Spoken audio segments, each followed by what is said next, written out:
Aspirants, welcome to M civil services.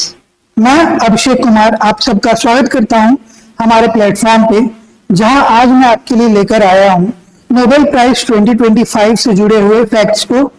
साथ ही साथ हम जानेंगे इस लेक्चर में कि हिस्ट्री क्या रही है नोबेल प्राइज की, प्लस कितने इंडियंस या इंडियन ओरिजिन के लोगों को ये पुरस्कार दिए जा चुके हैं। तो चलिए बिना देरी के ये क्लास को स्टार्ट करते हैं और जानते हैं अबाउट नोबेल प्राइज। सबसे पहले जब भी हम बात करते हैं नोबेल प्राइज की, तो नोबेल प्राइज की शुरुआत होती है एल्फ्रेड नोबेल से। ठीक है,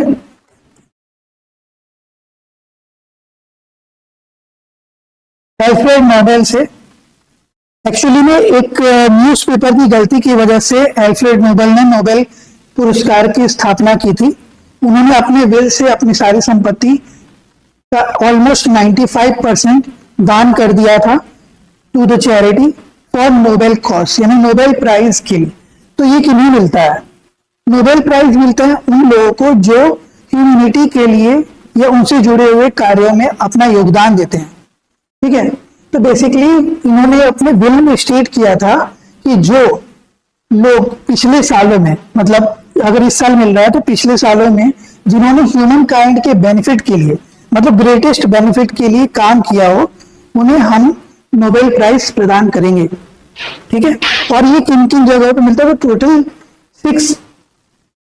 6 कैटेगरीज हैं। ठीक है, 6 कैटेगरीज कौन कौन सी हैं? तो 6 कैटेगरी है फिजिक्स, सबसे पहली कैटेगरी, दूसरी केमिस्ट्री, तीसरी फिजियोलॉजी या मेडिसिन जिसे हम कहते हैं, इसके अलावा लिटरेचर और पीस। ठीक है, इसके अलावा उनके विल में ये पांचों थे। उसके बाद एक और ऐड हुआ इकोनॉमी।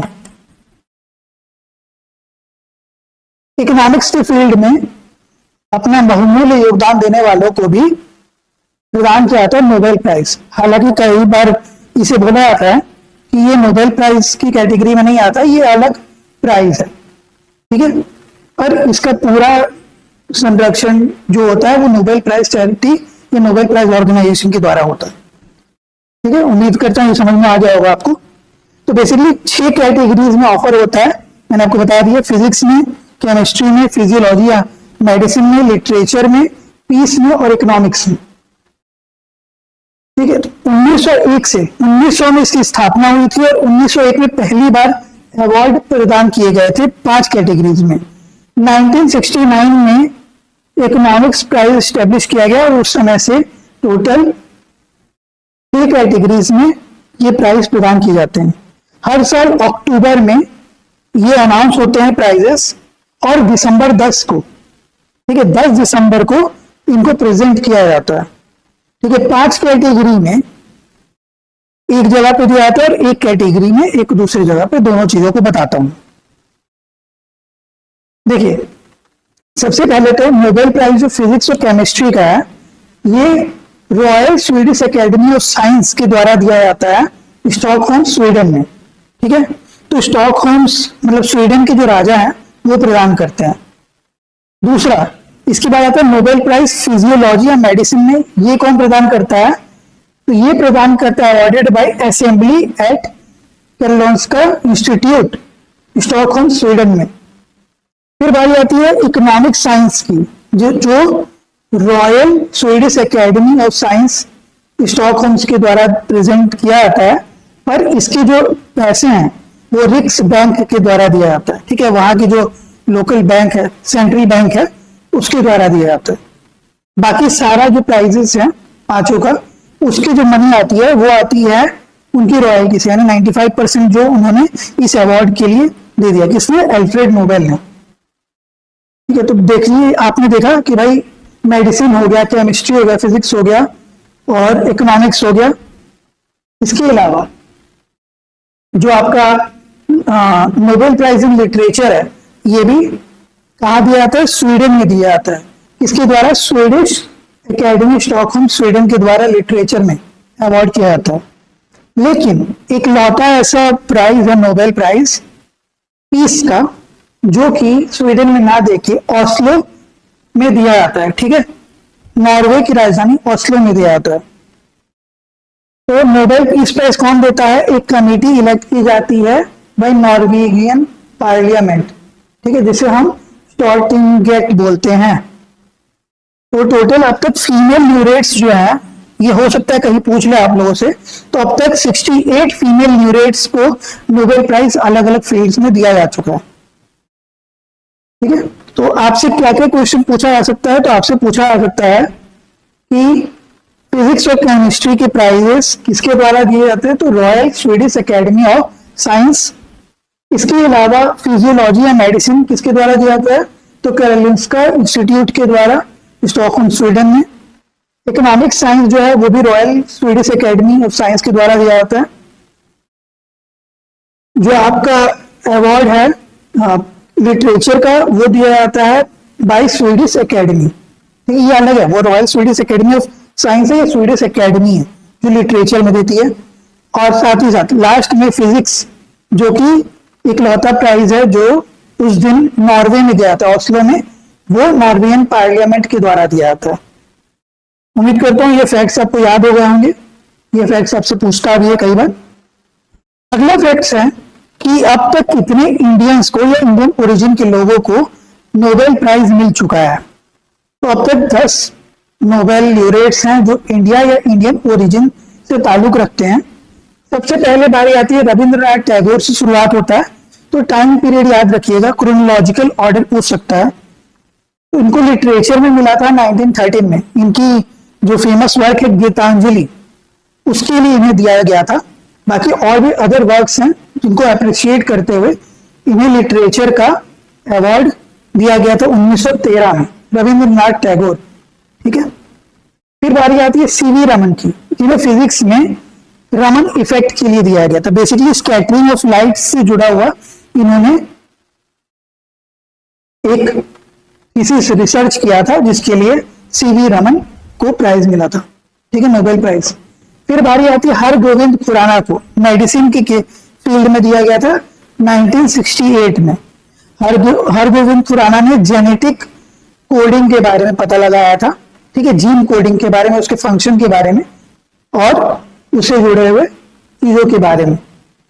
फिर बारी आती है मदर टेरेसा की, जिन्हें पीस प्राइज दिया गया 1979 में for his work, for her work.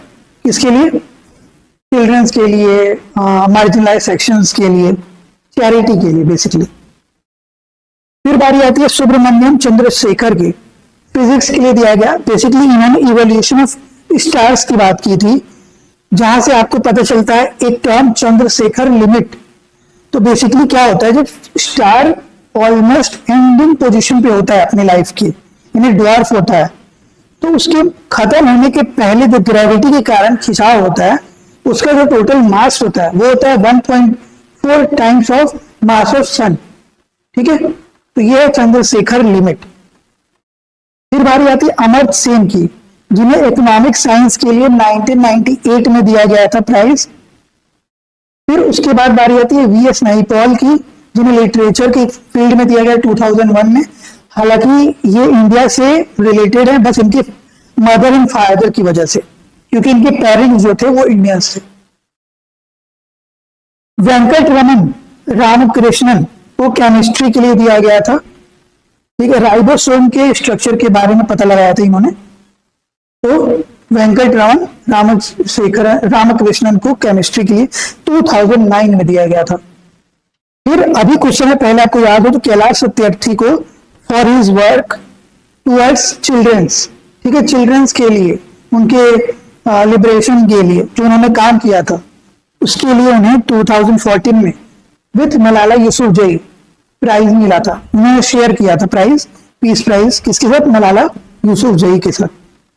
फिर बारी आती है 10th नंबर पे अभिजीत बनर्जी को उनकी वाइफ के साथ मिला था इकोनॉमिक साइंसेस के लिए, जहां उन्होंने पॉवर्टी एलिवेशन पे बात की थी। ठीक है, कि कैसे पॉवर्टी एलिवेट किया जा सकता है, उससे जुड़े हुए चीजों के लिए उन्हें इकोनॉमिक्स का प्राइज मिला था। इन्हें मिला था और 2 लोगों को मिला था। ये आपको कमेंट में बताना है किसे, इनकी वाइफ का नाम और जो एक और इनके साथी थे उनका नाम। तो ये थे हमारे 10 इंडियन ल्यूरेट्स जिन्हें नोबेल प्राइज मिल चुका है। चलिए अब जानते हैं 2025 के नोबेल ल्यूरेट्स के बारे में। जो इस साल अवार्ड्स दिए गए हैं वो किन किन फील्ड्स में दिए गए हैं, तो सबसे पहले फिजिक्स के फील्ड में हम देखते हैं। तो फिजिक्स में किसे किसे मिला है, जॉन क्लार्क को, माइकल एच डेवरेट को और जॉन एन मार्टिनिस को। ठीक है, तो जब हम बात करते हैं इन तीनों की तो आपको क्या क्या चीजें याद रखनी होंगी। तो ये जॉन क्लार्क, माइकल एच डेवरेट और जॉन एम मार्टिनिस कहाँ से हैं ये भी याद रखना होगा। तो सबसे पहले जॉन एम मार्टिनिस जो है ये यूएस से हैं, ठीक है, यूनाइटेड स्टेट्स ऑफ अमेरिका से हैं। इसके बाद जॉन क्लार्क जो है ये यूके से हैं, यूनाइटेड किंगडम से। माइकल एच डेवरेट जो है वो फ्रांस से हैं, ठीक है, पेरिस से। तो ये आपको एक फैक्ट याद रखना होगा, क्लार्क यूके से हैं, डेवरेट फ्रांस से हैं, मार्टिनेस यूएसए से। इसके अलावा इन्हें किस चीज की वजह से इन्हें इस साल का फिजिक्स का नोबेल प्राइज मिला है, तो उन्होंने डिस्कवर किया है क्वांटम मैकेनिकल टनलिंग के बारे में और एनर्जी क्वांटिजाइजेशन इन इलेक्ट्रिक सर्किट के बारे में। इसका मतलब क्या है, बेसिकली देखिए इनका जो एक्सपेरिमेंट था, ये तीनों लोग हैं, इनका जो एक्सपेरिमेंट था वो था चिप से रिलेटेड, ठीक है, चिप क्वांटम फिजिक्स से जुड़ा हुआ। बेसिकली क्या है कि क्वांटम टनलिंग के बारे में बात हुई। तो क्वांटम टनलिंग क्या होता है, तो बेसिकली हमें पता है कि अगर हमारे सामने कोई एक बैरियर आता है तो हम बैरियर को क्रॉस नहीं कर सकते हैं, पर क्वांटम फिजिक्स में ये फिनोमेना बताया जाता है कि अगर एक ऐसा पोजीशन लाया जाए जिसमें उस बैरियर को क्रॉस करके वो एनर्जी क्रॉस हो जाए, जैसे वेव्स आपने सुना होगा। तो वेव्स क्या होती है ना, वेव्स जो होती है स्कैटरिंग के कारण वेव्स जो होती हैं वो कोई एक बैरियर को क्रॉस कर जाती है। तो बेसिकली यही चीज यहाँ दिखाया गया था कि वेव्स के फॉर्म में अगर एनर्जी है तो वो टनल्स के थ्रू क्रॉस कर जाएगा बैरियर को भी। तो उनका जो एक्सपेरिमेंट था वो था लार्ज स्केल एक्सपेरिमेंट। उन्होंने कहा कि अगर स्मॉल स्केल एरिया पे अगर हम कोई चीज करते हैं एक्सपेरिमेंटल तो वहां पे वो बैरियर को क्रॉस नहीं कर पाएगा, लेकिन वही चीज अगर हम लार्ज स्केल फिनोमिना पे देखें तो वहां पे बैरियर क्रॉस कर जाएगा और हमें मिलेगा एक टनल के रूप में। बेसिकली क्या है कि अगर हम एक बैरियर रखते हैं, ठीक है, तो यहां से जो भी एनर्जी पास हो रही है ये क्रॉस नहीं होगी जनरल टर्म्स में, जनरल फिनोमिना। लेकिन जब हम क्वांटम फिजिक्स की बात करते हैं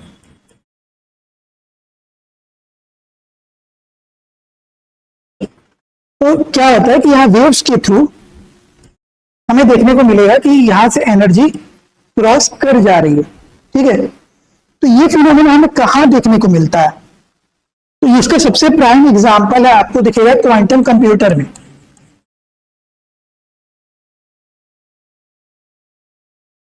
क्वांटम कंप्यूटर्स हो गया, नैनो टेक्नोलॉजी हो गया, वहां इसका इस्तेमाल होते हुए आपको दिखाई देगा।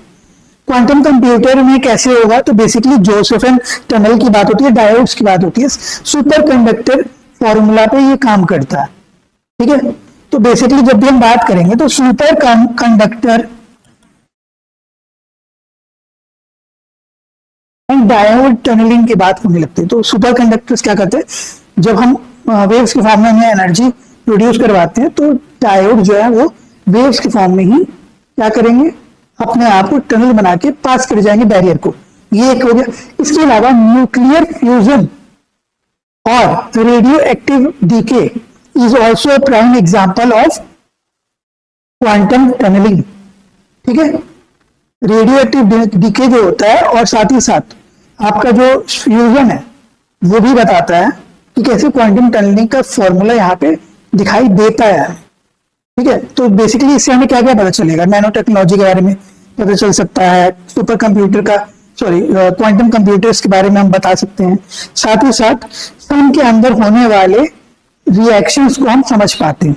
तो ये था इनका ओवरऑल एक्सपेरिमेंट, ठीक है, जिसके लिए इन्हें मिला है नोबेल प्राइज।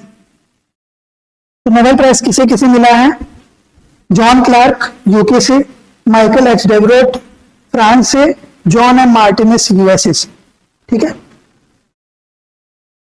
इसके बाद बारी आती है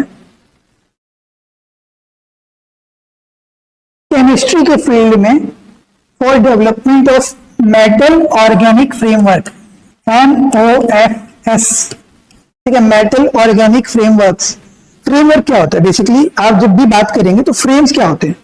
फ्रेम्स होते हैं ब्लॉक्स के फॉर्म में। तो यहाँ भी इन लोगों ने यानी सुसुमो किटागावा, रिचर्ड रॉबसन और ओमार एम यागी, ये तीनों ने मिलके मेटल ऑर्गेनिक फ्रेमवर्क, जिसमें बेसिकली हम ऑर्गेनिक कंपाउंड को कार्बन के फॉर्म में समझते हैं, कार्बन के फॉर्म में हम देखते हैं। तो ये लोग कहां से थे? तो बेसिकली सुसुमो किटागावा जो थे, किटागावा है क्योटो जापान से, ठीक है। रिचर्ड रॉबसन की हम बात करते हैं तो रिचर्ड रॉबसन जो है यूके से, इंग्लैंड से, और ओमार एम यागी की जब हम बात करते हैं तो ये जॉर्डन से, ठीक है। कहां से है? जॉर्डन।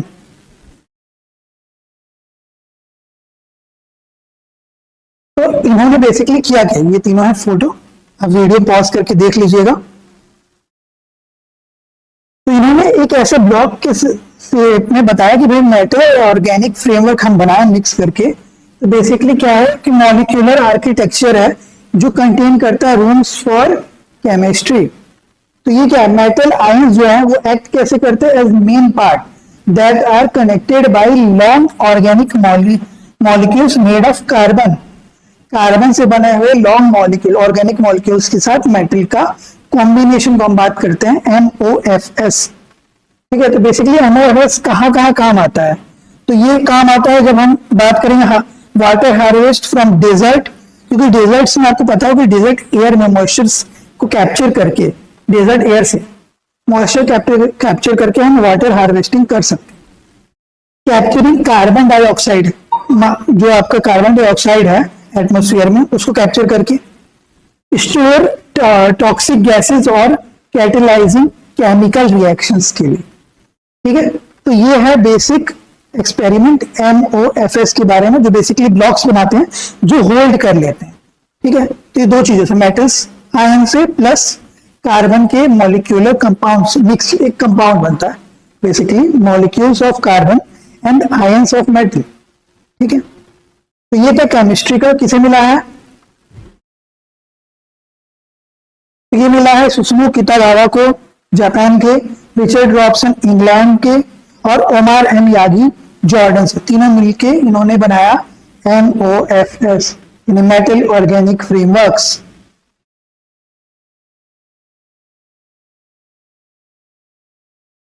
अगली बारी आती है फिजियोलॉजी और मेडिसिन से जुड़े हुए डिस्कवरी के लिए या रिसर्च के लिए। तो इन्होंने क्या किया? बेसिकली जो फिजियोलॉजी में इस साल का मिला है वो मिला है for discovery of concerning peripheral immune tolerance, ठीक है। कितना इम्यूनिटी टॉलरेंस हो सकता है उससे जुड़ा हुआ, कंसर्न से जुड़ा।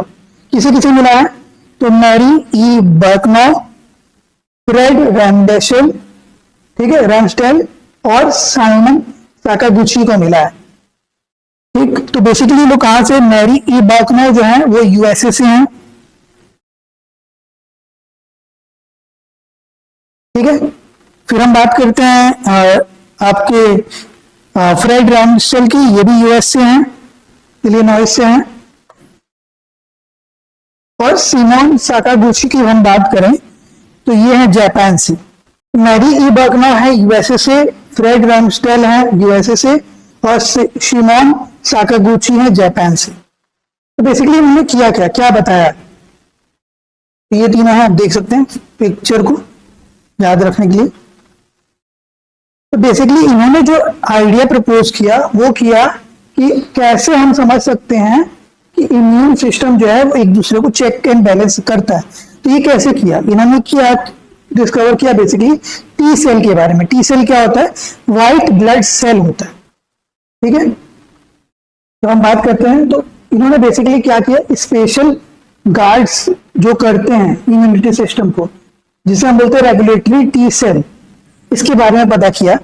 और टी सेल्स कैसे वर्क करते हैं, कैसे इम्यून सिस्टम को प्रॉपरली फंक्शन करवाते हैं, उसको समझाते हैं। तो टी सेल क्या है मैंने बता दिया आपको, व्हाइट ब्लड सेल्स है जो कि प्ले करते हैं important role in immune system.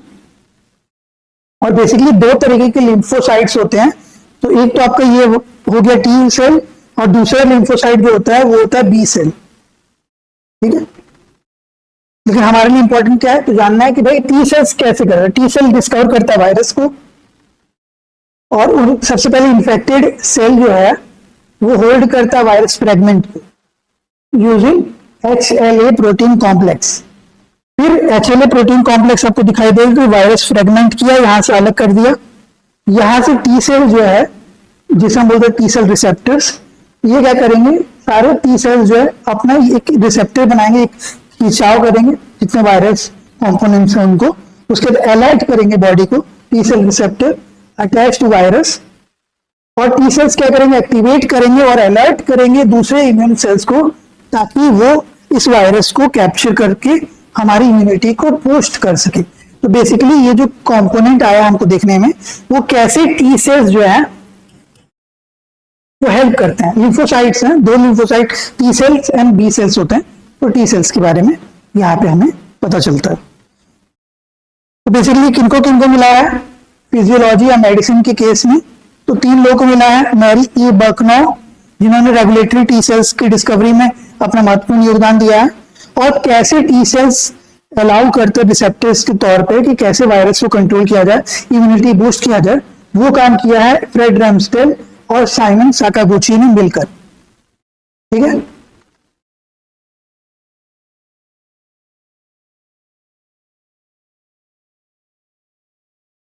यहां मैंने आपको पूरा बता दिया, 2 लिम्फोसाइट्स हैं बी सेल के साथ टी सेल। अगली बारी आती है Nobel prize in literature. Literature की हम बात करें तो इस साल मिला है लेज़लो, क्रास्नक और काई को, ठीक है। किसे मिला है, लेज़लो, क्रास्नक और काई को। ये कौन है, ये बेसिकली एक लिटरेट है जिनका फंक्शन जो है, जिनका वर्क ऑफ आर्ट है related to post apocalyptic terrors के बारे में, ठीक है। पोस्ट एपोकलिप्टिक टेरर्स यानी अगर जहां पे भी ऐसे डिस्टोपियन आइडियाज आते हैं तो उस सिचुएशन में कैसे लोग सरवाइव करते हैं, कैसे लोग रहते हैं, उसके बारे में इनकी अलग अलग बुक्स आती हैं, ठीक है। जैसे वॉर ऑन वॉर, ठीक है, इनकी एक इंपॉर्टेंट बुक है। तो वहां ये बेसिकली बताते क्या है कि कैसे डिस्टोपियन एरा, डिस्टोपियन सोसाइटी कैसे फंक्शन करती है। डिस्टोपिया क्या होता है, बेसिकली एक ऐसा सिचुएशन है, एक ऐसा हाइपोथेटिकल सिनेरियो है जहां पे सारे लोग जो है ना वो त्रस्त हैं, बेसिकली मार्जिनलाइज हैं, पुअर हैं, और बहुत ही दयनीय स्थिति में जी रहे होते हैं। तो डिस्टोपियन सोसाइटी के कॉन्सेप्ट को ये उजागर करते हैं, क्योंकि आप देखेंगे टेरर एक्टिविटीज हो गई या वॉर्स हो गए, इनके बाद जो सिचुएशन अराइज होती है वो बहुत ही भयावह होती है। उनसे जुड़े हुए किताबें ये लिखते हैं, ठीक है। इनकी बहुत सारी किताबें हैं। अब ये है कहां से, ये है हंगरी से, ठीक है। कहां से है, हंगरी।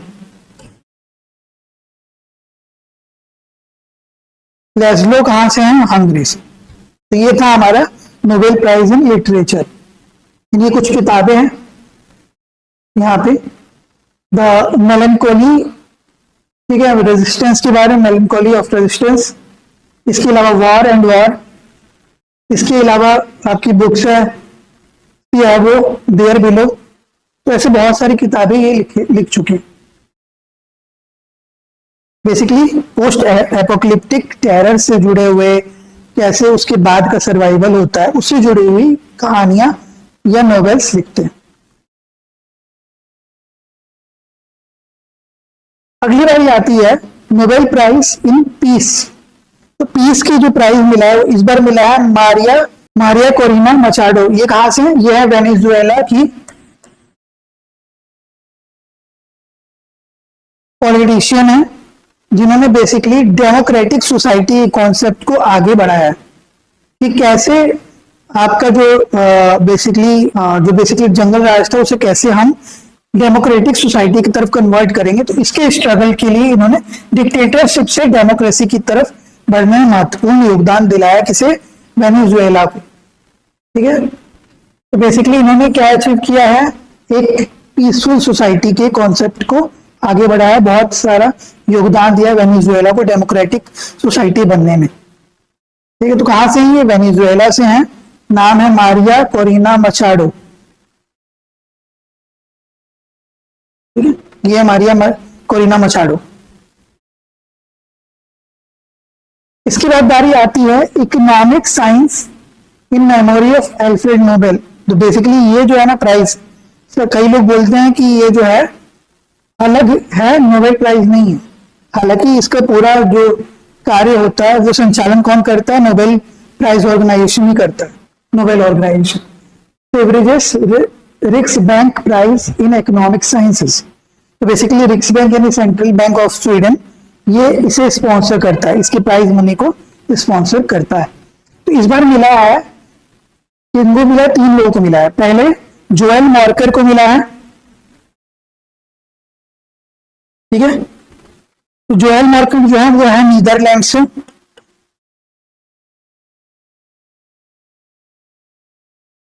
ये है नीदरलैंड से, यानी हॉलैंड जिसे हम कहते हैं। और इनको किस लिए मिला है?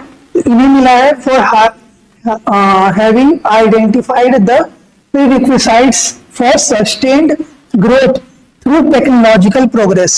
यानी कैसे टेक्नोलॉजिकल एडवांसमेंट सस्टेनेबल ग्रोथ की तरफ हमें अग्रसर करेगा, उसके बारे में बताते हैं जोएल मॉर्कर। इन्हें 50% ऑफ प्राइज मनी दिया गया है एंड अदर 50% मिला है किसे? फिलिप अगियन को और पीटर हॉइट को। ठीक है, पीटर हॉइट जो है वो है कनाडा से, और फिलिप एगियन की हम बात करें तो फिलिप एगियन है पेरिस, फ्रांस से। ठीक है, तो ये दोनों ने मिलकर क्या आइडिया दिया है? डिस्ट्रक्टिव क्रिएटिव डिस्ट्रक्शन से कैसे सस्टेनेबल ग्रोथ की तरफ हम बढ़ सकते हैं, या सस्टेनेबल ग्रोथ हम कैसे अचीव कर सकते हैं क्रिएटिव डिस्ट्रक्शन से, उसके बारे में, फंक्शनल के बारे में बताया है। तो बेसिकली ये लोग हैं Joel Mokyr, Philippe Aghion and Peter Howitt. इनका जो कॉन्सेप्ट है वो कॉन्सेप्ट बताता है कि अगर हम बात करें ग्रोथ की, सस्टेनेबल ग्रोथ है, सस्टेनेबल ग्रोथ के लिए सबसे पहले टेक्नोलॉजिकल एडवांसमेंट पे जोएल मॉर्कर ने बात किया कि कैसे हम टेक्नोलॉजी एडवांस करके हेल्प कर सकते हैं सस्टेनेबल ग्रोथ को। जैसे आपको पता है कि आज के समय में हम सस्टेनेबिलिटी पे बहुत फोकस कर रहे हैं, आज के समय में सस्टेनेबल एनर्जी पे फोकस कर रहे हैं। तो सस्टेनेबल एनर्जी जो हमें मिलता है किससे मिलेगा? रीन्यूएबल एनर्जी सोर्सेज से। ठीक है, क्योंकि ये सस्टेन करेगा लॉन्गर पीरियड के लिए। फॉर एग्जांपल सोलर एनर्जी, ठीक है, फॉर एग्जांपल आपका विंड एनर्जी। इन सब के लिए टेक्नोलॉजिकल एडवांसमेंट के थ्रू हम कैसे अचीव करेंगे सस्टेनेबल एडवांसमेंट को, वो बताया जोएल मॉर्कर ने। इसके अलावा जो ये आइडिया है डिस्ट्रक्शन का, क्रिएटिव डिस्ट्रक्शन, ठीक है, कि कैसे ये पैथ जो है सस्टेनेबल ग्रोथ को हम अचीव करवा पाए क्रिएटिव डिस्ट्रक्शन के थ्रू। तो क्रिएटिव डिस्ट्रक्शन मतलब क्या? क्रिएटिव डिस्ट्रक्शन मतलब हम डिस्ट्रक्ट कर रहे हैं पुरानी चीजों को, लेकिन कुछ एक नया क्रिएशन भी बना रहे हैं। तो ये है कि हम न्यू टेक्नोलॉजी कैसे ड्रिवन सस्टेनेबल ग्रोथ की तरफ बढ़ाएंगे। तो ये था हमारा बेसिक नोबेल प्राइज 2025 से जुड़ा हुआ फैक्ट्स। चलिए इसे जुड़े हुए 3 क्वेश्चंस देख लेते हैं। उससे पहले बता दो किसे किसे मिला है इकोनॉमिक्स के केस में। तो पीटर हॉइट, फिलिप एगियन और जोएल मॉर्कर। जोएल मॉर्कर कहां से हैं? जोएल मॉर्कर है नीदरलैंड से, और इसके अलावा फिलिप एगियन है फ्रांस से, और पीटर हॉइट है कनाडा से। चलिए अब कुछ क्वेश्चन देख लेते हैं और समझते हैं कि इनका सॉल्यूशन कैसे हो सकता है। इनसे जुड़े हुए क्वेश्चन नोबेल प्राइज 2025 से। चलिए सबसे पहला क्वेश्चन देखते हैं। सबसे पहला क्वेश्चन पूछ रहा है कि Nobel prize in physics was awarded to John M Martinis, Michael H Devoret and John Clarke for, किस लिए मिला है? सबसे पहला ऑप्शन है discovering cosmic microwaves background anisotropies, demonstrating microscopic quantum mechanical tunneling and energy quantization in electrical circuit, inventing the first functional quantum computer, या unexplained gravitational waves detection के बारे में। तो इसका सही आंसर है demonstration of macroscopic quantum mechanical tunnelling and energy quantisation. ठीक है, इन इलेक्ट्रिकल सर्किट हमने थोड़ी देर पहले ही देखा था। अगला क्वेश्चन है कि नोबेल प्राइज इन केमिस्ट्री जो अवार्ड किया गया है MOFS से जुड़ा हुआ, ये क्या स्टेटमेंट बताता है? MOFS है क्या बेसिकली, इसमें से कौन सा सही स्टेटमेंट है ये बताना है। तो पहला स्टेटमेंट है they are exclusively used for drug delivery and have no relation to gas storage. B they consist of metal ions linked by organic molecules forming porous crystal structure। तीसरा, they were invented in the year 2024 और they cannot be used for water harvesting from air। तो इसका सही answer होगा B, they consist of metal ions linked with organic molecules forming porous crystal structure। Basically हमने देखा था कि metal ions and organic compound कौन सा था? कार्बन। इन दोनों के मिश्रण से हमें मेटल ऑर्गेनिक फ्रेमवर्क मिलता है। और हमने ये भी देखा था कि ये water harvesting from desert air से काम करता था। ये तो गलत हो गया ना कि कैन नॉट बी यूज्ड, ये इन्वेंट 2024 में नहीं हुआ, काफी पहले हो चुके हैं। तो इनके डिटेल्ड नोट्स हम लोग वेबसाइट पे अपलोड कर देंगे, वहां से आप पढ़ लीजिएगा और डिटेल में इनके बारे में। ठीक है, तो इसका सही आंसर हो गया B, they consist of metal ions linked by organic molecule forming porous crystal structure। अगला और लास्ट क्वेश्चन देखते हैं आज का। आपको बताना है कि इनमें से कौन सा पेयर करेक्टली मैच्ड है। सुसुमो कितागावा पीस के लिए प्राइज मिला, उन्हें नोबेल प्राइज बताना है। मैरी ई बर्कनर को केमिस्ट्री के लिए मिला। लैज़्लो क्रास्नोकाई को लिटरेचर के लिए मिला और जॉन क्लार्क को मेडिसिन के लिए मिला। तो बेसिकली इसका सही आंसर है सी, लैज़्लो क्रास्नोकाई को मिला है लिटरेचर के लिए for his work related to post apocalyptic terror, यानी वॉर एंड वॉर जैसी किताबों के लिए उन्हें मिला है। ठीक है, मैरी बर्कनर को फिजियोलॉजी के लिए मिला है, टी सेल्स के जुड़ाव से जुड़ा हुआ। सुसुमो कितागावा को पीस के लिए नहीं मिला है, उन्हें मिला है केमिस्ट्री के लिए। जॉन क्लार्क को मेडिसिन के लिए नहीं मिला है।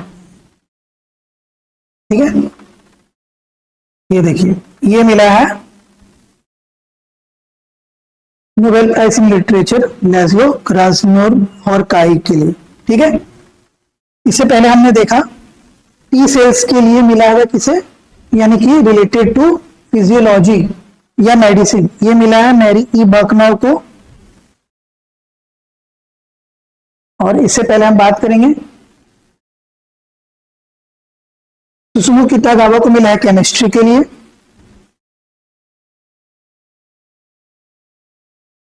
और जॉन क्लार्क को मिला है फिजिक्स के लिए। जॉन क्लार्क को मिला है फिजिक्स के लिए। यही क्वेश्चन था।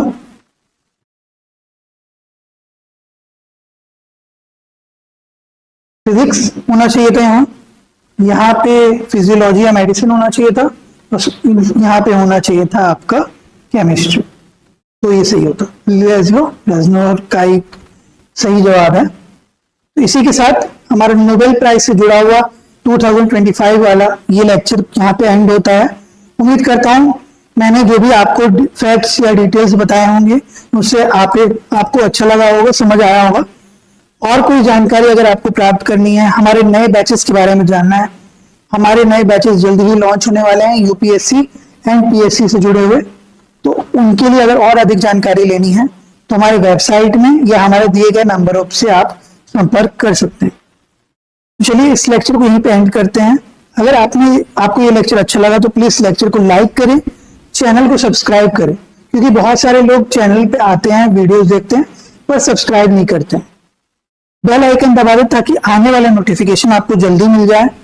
और लास्ट में इसे शेयर करें उन लोगों के साथ जो आपके जानकार हैं, जो यूपीएससी, सीजीपीएससी या व्यापम की तैयारी कर रहे हो या कोई भी वनडे एग्जाम्स या कॉम्पिटिटिव एग्जाम्स की तैयारी कर रहे हो, जहां पे करंट अफेयर्स में ये उनके इंपॉर्टेंट फैक्ट्स को और बूस्ट करेगा ये लेक्चर। चलिए इसी के साथ इस लेक्चर को एंड करते हैं। अपना ख्याल रखिए, पढ़ते रहें। Thank you and have a nice day.